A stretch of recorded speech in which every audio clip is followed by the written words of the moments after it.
गोरखनाथ जीवन परिचय अध्याय 4। गोरखनाथ नाथ साहित्य के प्रथम कवि माने जाते हैं। वे सिद्ध मत्स्येन्द्रनाथ के शिष्य थे, किंतु उन्होंने सिद्धों का विरोध किया। इनके कार्यकाल के संदर्भ में विद्वानों के विभिन्न मत हैं। राहुल सांकृत्यायन के अनुसार गोरखनाथ का समय विक्रम 10वीं शताब्दी यानी 800 से 900 ईस्वी के बीच माना गया है। डॉक्टर हजारी प्रसाद द्विवेदी ने उन्हें 9वीं शती का माना है। शुक्ल जी 13वीं शती का निर्धारित करते हैं और डॉक्टर पीताम्बर दत्त वडथवाल और डॉक्टर रामकुमार के मत से सहमति प्रकट करते हुए 11वीं शती को मानते हैं। नए आविष्कारकों के अनुसार यह माना जाने लगा है कि गोरखनाथ ने ईसा की 13वीं शती के आरंभ में अपना साहित्य लिखा था। गोरखनाथ के जन्म स्थान के विषय में भी अनेक मत हैं। कोई गोरखनाथ को गोदावरी नदी के किनारे चंद्रगिरी में उत्पन्न मानता है और कोई उनका जन्म नेपाल में मानता है। एक मत का विश्वास है कि वे झेलम से गोरखपुर आए थे।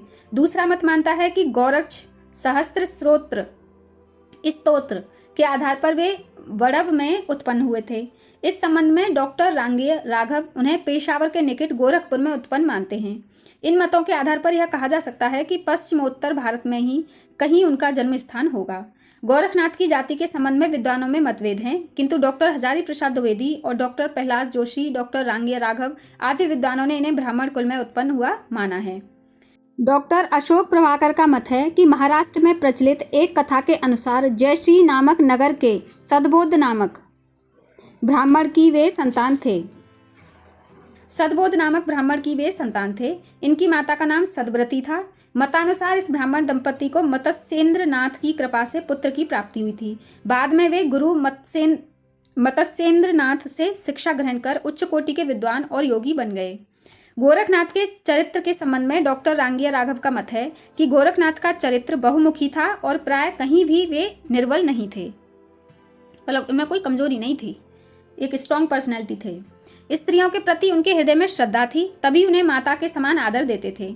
उनकी कला में रुचि थी। आचार्य हजारी प्रसाद द्विवेदी ने इनके चरित्र की विशेषताओं के आधार पर इन्हें शंकराचार्य के बाद दूसरा महिमाशाली व्यक्तित्व वाला महापुरुष प्रमाणित किया है।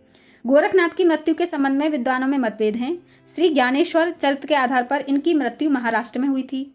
योगी संप्रदाय विश्वकृत के अनुसार एक जगह आपने पृथ्वी में गर्त बनाकर उसमें प्रवेश किया।